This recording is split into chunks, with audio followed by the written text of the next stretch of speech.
Hello बच्चों, कैसे हैं आप? उम्मीद करती हूँ आप मज़े में होंगे।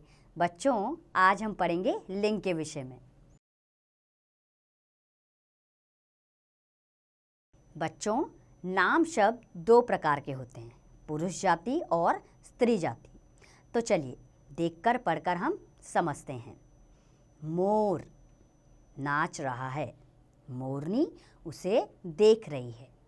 धोबी धोबिन कपड़े धो रहे हैं। छात्र खेल रहा है, छात्रा पढ़ रही है। बैल व गाय खेत में चर रहे हैं। तो बच्चों, अब तो समझ में आ ही गया होगा कि उपयुक्त वाक्यों में मोर, धोबी, छात्र और बैल शब्द पुरुष जाति का बोध करा रहे हैं। वहीं मोरनी, धोबिन, छात्रा और गाय शब्द स्त्री जाति का बोध करा रहे हैं। तो बच्चों, स्त्री या पुरुष जाति का बोध कराने वाले शब्द लिंग कहलाते हैं। अब हम जानेंगे लिंग के भेद के विषय में।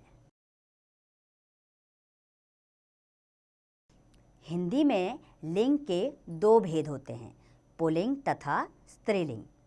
अब हम समझेंगे पुल्लिंग क्या होते हैं।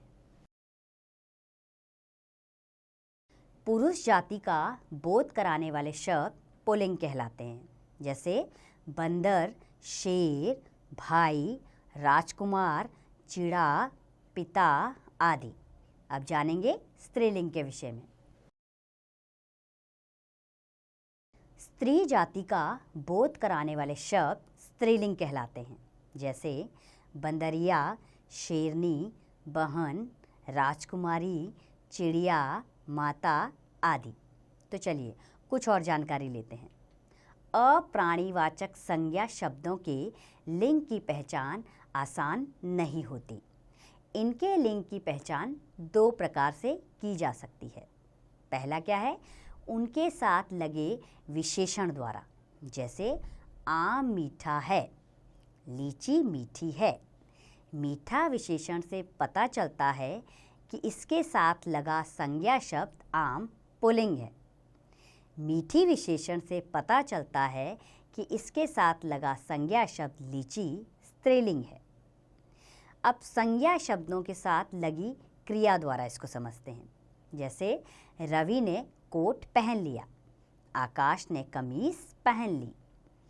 पहन लिया क्रिया के साथ आया संज्ञा शब्द कोट पुल्लिंग है, और पहन ली क्रिया के साथ आया संज्ञा शब्द कमीज स्त्रीलिंग है।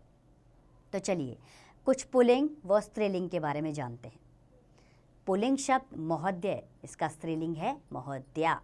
दादा का स्त्रीलिंग दादी, बेटा का स्त्रीलिंग बेटी, बादशाह का बेगम, धावक का धाविका, पुत्र का स्त्रीलिंग पुत्री, कुम्हार का कुम्हारिन, बाघ का स्त्रीलिंग बाघिन, रूपवान का रूपवती।